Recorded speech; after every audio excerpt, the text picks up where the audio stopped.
everyone, welcome to our channel. I'm Kate. And I'm Stephanie. And together with you, we're Three Heads. Today we're talking about independent reading.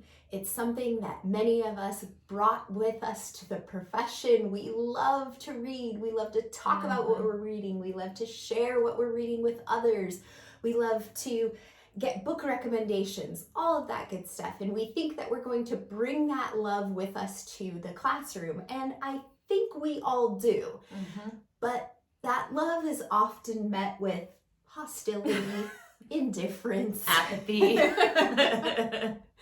Maybe you have a couple who share your love of reading, but it's something really hard to come to terms with and grapple with and find success with in your English classroom, especially when you're trying to focus on writing and grammar and all the other things that we're trying to focus on. It often falls by the wayside because it does take so much effort on our part. Or you just give up because you're tired of failing at trying to engage students. It can only take become more so trouble much than it's worth. So on our podcast, Answers May Vary, we go through all of the sort of iterations of independent reading that we went through over the years, and they spanned the gamut of things. And we ultimately landed on something that was successful for us. Was it as successful as we wanted to be? I don't think unless everybody was reading, we would feel like, oh, it was super successful. But I would say we were over 50% in our standards level Which we will class. take that as a win. Yeah, and I would say in our AP level class, we were probably 85. Yeah, I think it was very successful That was pretty successful there. And then at the honors level, pre-AP, I would say probably 70-ish percent around there. So we're going to talk about what was successful for us. As always, if you have hit on something that is just like gold, it's working for you, please share it with us in the comments down below. Absolutely, because I feel like I am constantly seeing all these amazing ways to engage your students with reading, and they've never really worked for us. So I would love to hear how you've made that work. Absolutely.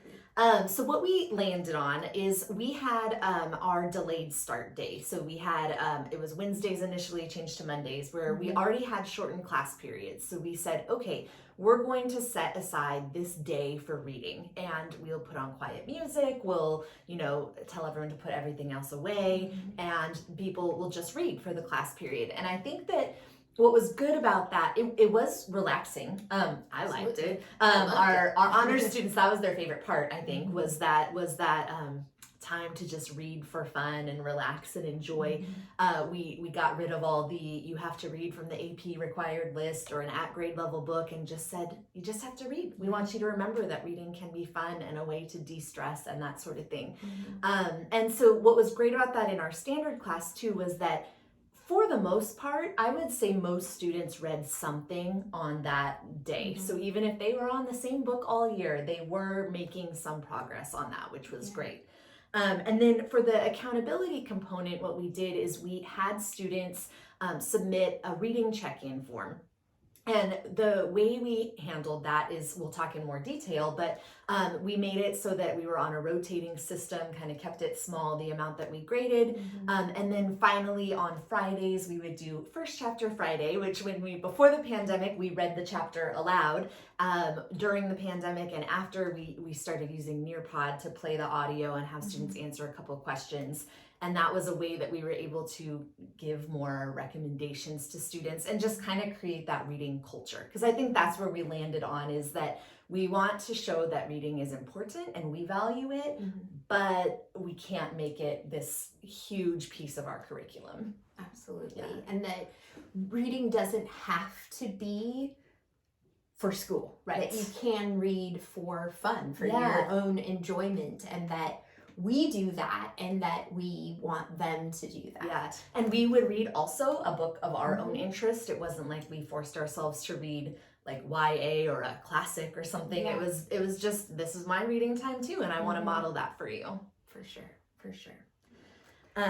So our reading check-in form that we created, we've, as you will hear in our podcast, we struggled with reading logs for years. They were a nightmare. And what was really successful was we created this form where the first was just like logistical information. Yeah. What book are you reading? Have you read it before? Have I commented on it before? Where did you hear about it?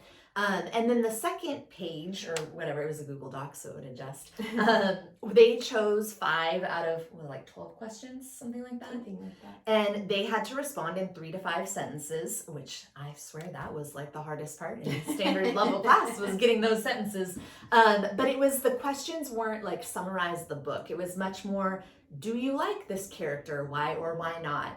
Would you recommend this book to someone else? Why or why not? Does this make you think of something you're learning in your other classes? If it was a TV show, who would you cast in it? Although that started to just make me feel old because they're casting people I've never heard of before. And so they would choose those. It'd be informal.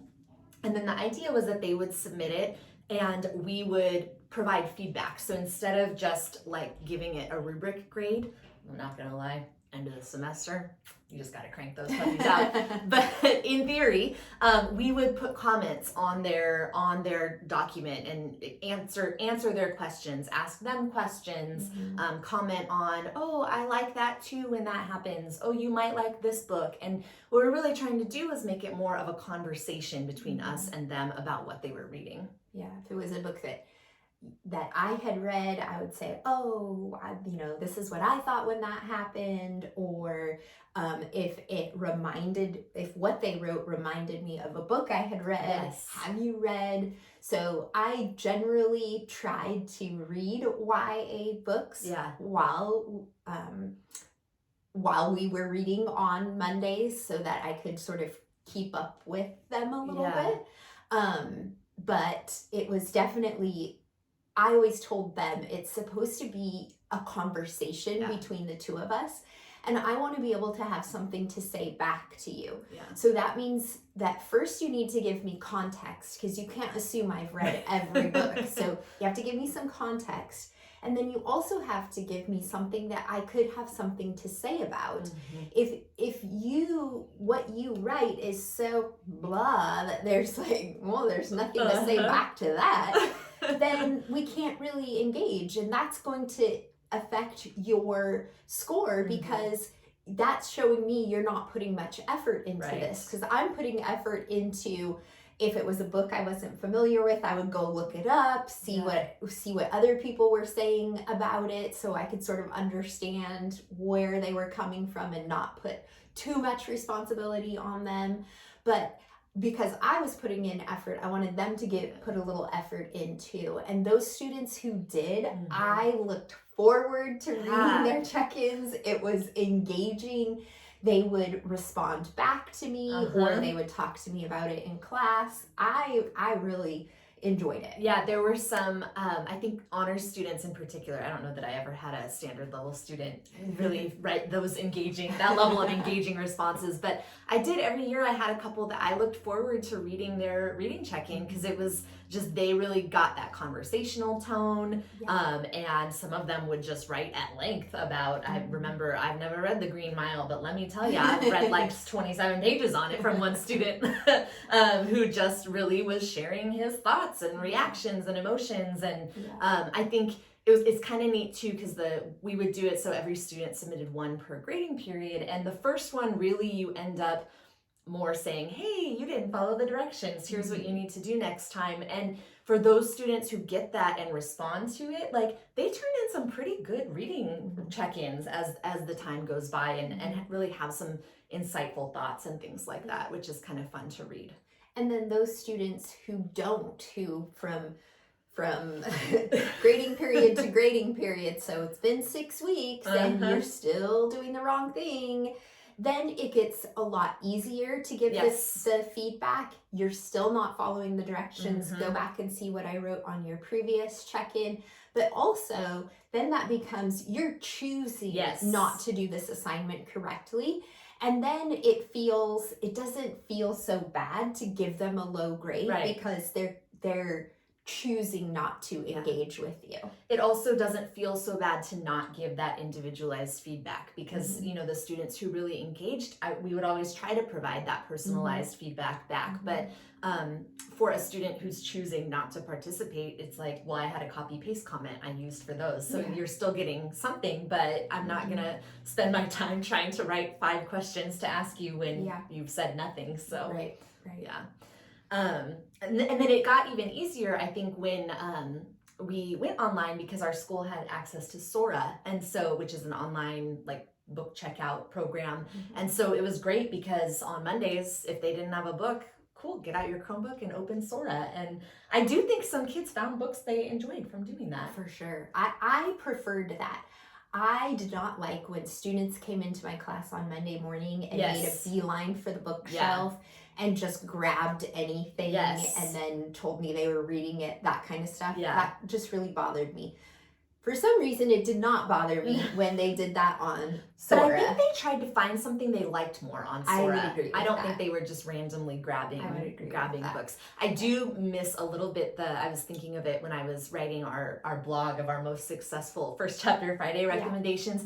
I do miss the in-person having physical books a little bit just because it was more likely if I read a chapter and I had 2 extra copies for a student to be like, hey, can I have that right now? Where with Sora and Nearpod, I didn't necessarily have kids saying, I want that right now. Can you help me get it? And so I do miss that component of the physical copy, but in terms of like more students reading and reading a real book instead of the one they grabbed on their way in the door, I think Sora was a really great like bonus to have.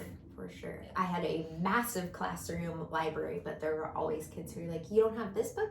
You don't have that book? Like, I'm sorry, look at all the books I have. I'm doing the best I can here. And so you might be thinking, gosh, that sounds like a huge workload. Now I have to provide individual feedback.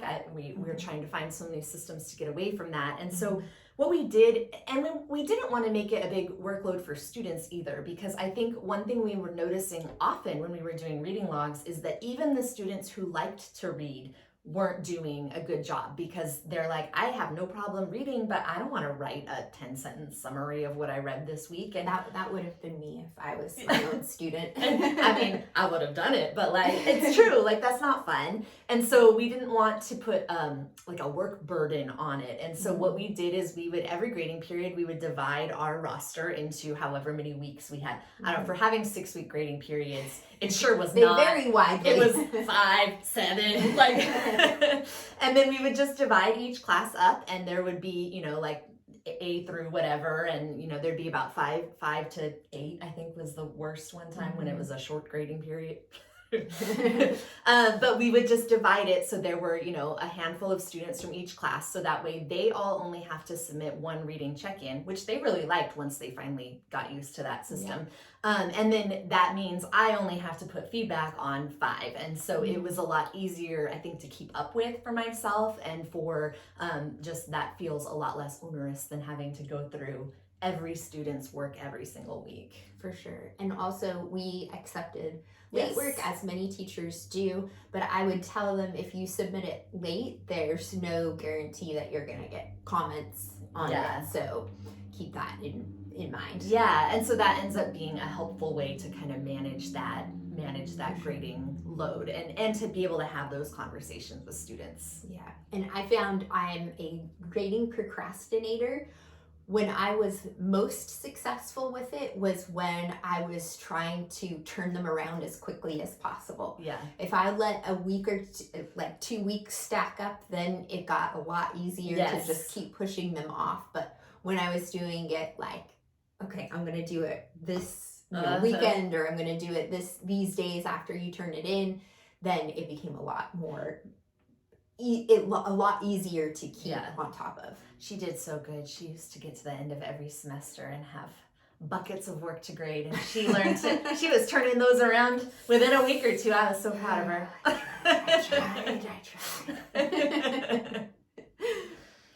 All right, if you want to know more about the First Chapter Fridays that we mentioned, then you can check out the blog post that we have on our website, which will be linked down below, and we'll talk about it a little bit more in the podcast Answers May Vary, which is also linked down below. Lots of links. Lots of links. We talk about reading in many places this week. Hopefully you found something that you can think about and consider putting into place in your classroom, even if you're going to stick with your reading logs, but maybe take off some grading burden from you, and not everybody's turning them in every week. Maybe we'll get increased participation that way. Hopefully something resonated with you and you can put this to work in your classroom. We'll chat soon. Bye.